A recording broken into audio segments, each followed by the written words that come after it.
বিয়ের পরে জীবনটা অনেক কঠিন হয়ে যায়। কারণ বাবা-মার বাড়িতে যে সুখটা পাওয়া যায়, স্বামীর বাড়িতে সুখটা পাওয়া যায় না। আসসালামু আলাইকুম। আপনারা সবাই কেমন আছেন? আশা করি সবাই ভালো আছেন। আজকে আমি অনেক অসুস্থ। আজকে কয়েকদিন যাবত অনেক অসুস্থ। কিন্তু কি আর করব? কিছু করার ছিল না। তো দিনটা ছিল শুক্রবার। মানে গতকালকের ভিডিও ছিল। গতকালকে রান্নাবান্না করতে হবে। তো কিভাবে নামাইছিলাম একটু হাঁস। কিন্তু হাঁস আমার শরীরটা এত পরিমাণ খারাপ লাগতেছে যে হাঁসের মাংস রান্না করার কোনো এনার্জি নাই। কারণ হাঁসটা আগে আমাকে বাছতে হবে, তারপর রান্না করতে হবে। তাই ভাবলাম আজকে হাঁস না নিয়ে গরুর মাংস রান্না করি। একপাশে গরুর মাংস রান্না করছি আর এদিকে আমি পেঁপে ভাজি করেছিলাম। কারণ পেঁপে ভাজিটা হলে দেখা যায় আমার ছোট ছেলেটাকে খাওয়াতে হবে, খাওয়াতে পারব। আমার কিন্তু যদি শরীর ভালো লাগতেছে না তাই আমি কোনো কিছুই করব না। হঠাৎ করে আমার জন্ডিসের লক্ষণ দেখা দিয়েছে।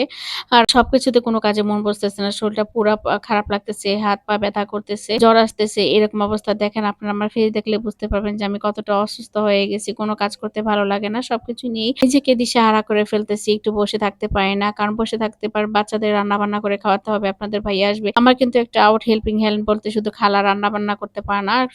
কাটাকাটি যা আছে সব করে দিয়ে যায়। ঘর ঝাড়ু, ঘর মোছা থেকে সবকিছু করে দিয়ে যায়। কিন্তু রান্না-বান্না আমাকেই করতে হবে। ছোট ছেলেটাকে আমি না খাওয়ালে সে কেউ খাওয়াতে পারবে না। আপনাদের ভাইয়াও পারে না খাওয়াইতে। আমার ফেসটা দেখেন কি থেকে কি হয়ে গেছে। আসলে একটা মায়ের মানুষ যদি এমন অসুস্থ হয়ে যায় ঘরের জন্য মেয়ে মানুষ যে কতটুকু বরকত আর কত কাজ করে একটা মেয়ে মানুষ তো একমাত্র আল্লাহ ছাড়া কেউ জানে না। তো যাই হোক এমন অসুস্থতার মধ্যে হঠাৎ করে আব্বা-আম্মাকে ফোন দিয়ে বললাম। তারপর আব্বা-আম্মা বলতেছে তারা চলে আসবে। আর এর মধ্যে আপনাদের ভাইয়াকে বলেছিলাম আমার জন্য দারচিনি নিয়ে আসতে। আর সে নিয়ে আসছে হলো এলাচি, কিশমিশ, লবঙ্গ বলেন আমি কি তাকে দুধের কথা বলেছি? তারপর সে এগুলো নিয়ে এসছে ছেলের জন্য হরলিক্স নিয়ে এসছে, দুধের প্যাকেট নিয়ে এসছে। তারপর আমি আপনাকে ভাইয়াকে বলার পরে সে আবার দারচিনি নিয়ে আসছে। কারণ দেখা যায় রান্না করতে গেলে আমার দারচিনি লাগবে, দারচিনি নাই। আর এদিক দিয়ে হরলিক্সের ডিব্বা এতগুলো সামনে রাখছে যেটা কিনা আমার মানে বিরক্ত লাগে যে কোনটা খালি কোনটা ভরা বুঝতে পারি না। আর ছোট ছেলেকে এখন নাস্তা দিয়েছি বেলা বাজে 12:30 এখন নাস্তা খাচ্ছে। আর এদিক দিয়ে আমার মাংসটা মোটামুটি প্রায় হয়ে গেছে। আমি এলাচি দিয়েছি, দারচিনি যা মসলা ছিল সবই দিয়ে মাংসটাকে রান্না করে ফেললাম। মাংসের কালারটা মাশাআল্লাহ সেরকম সুন্দর হয়েছে। রান্না বান্না করতে পারি মাশাআল্লাহ যত অসুস্থই হোক না কেন। তারপর সবকিছু করার পর আমার ভাই আসছে।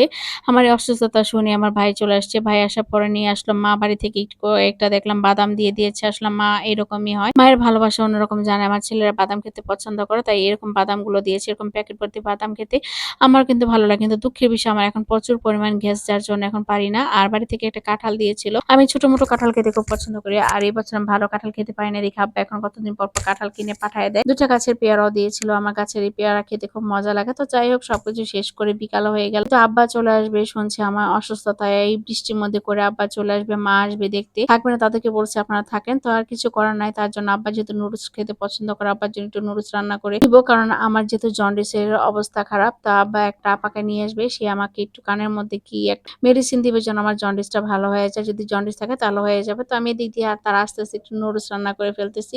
আমার কোনো রান্না-বান্নার কোনো ঘ্রাণ ভালো লাগে না। সবকিছুতে খুবই খারাপ অবস্থা হয়। এদিক দিয়ে আমার বাবা চলে আসছে। বাজে হলো রাতে 8:30 আমার আব্বা চলে আসছে। দেখেন কেমন ভাবে বৃষ্টি হচ্ছে। বৃষ্টির মধ্যে আব্বা চলে আসছে। কিছু করার না আসলে বাবা-মা এরকম হয়। তো আসার পর আব্বা আসছে সবকিছু করে এখন ড্রাগন নিয়ে আসছে।